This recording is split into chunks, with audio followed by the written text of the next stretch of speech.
You ever watch an episode of a show and suddenly realize, wait a second, this isn't just good TV. This is intentional, emotional, and way smarter than you expected. That's exactly what NCIS Sydney Season 3, Episode 6 pulls off. And today, we're diving deep into why this episode hits so hard, how it manages to juggle multiple character arcs, and why fans are calling it one of the strongest hours of the season. From Doc Roy's heartbreak, to Blue's emotional stand, to Mackie ignoring basically every rule ever written, this episode has everything. By the time we're done here, I'm pretty sure you'll feel the same way. So let's jump into the moment this episode grabs you by the throat and refuses to let go. The magic begins with the looming sense that something's wrong with Doc Roy.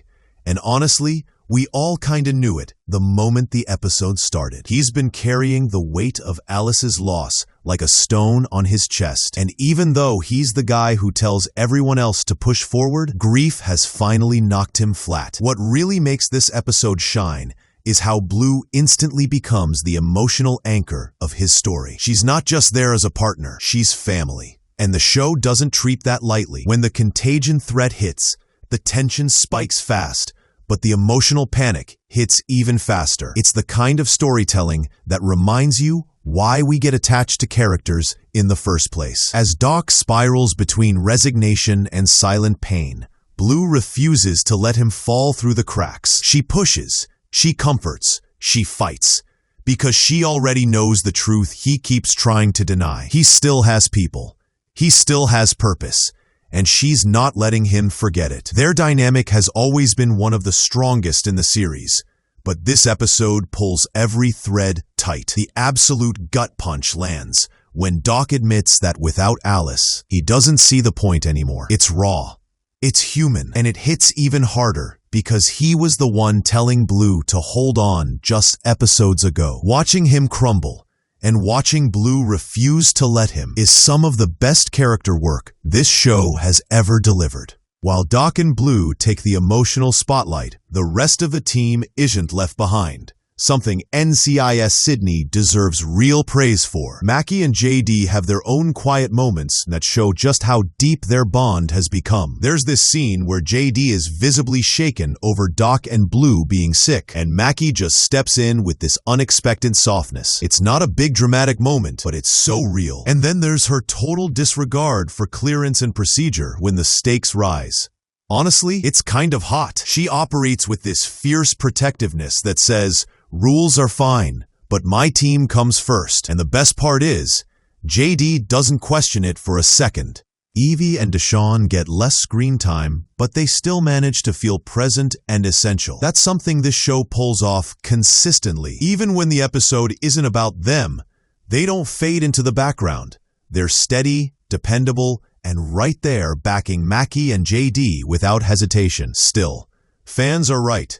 We want more of Evie. There's so much about her we haven't explored, and with how sharp her instincts are, she deserves more than supporting beats. But even as the episode shifts focus, the team clicks together like a machine. It reminds you why ensemble dynamics matter so much.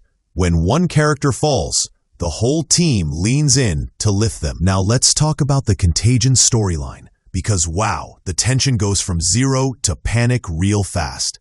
1 minute, we're dealing with procedural clues, and the next, Doc and Blue are suddenly exposed to something terrifying.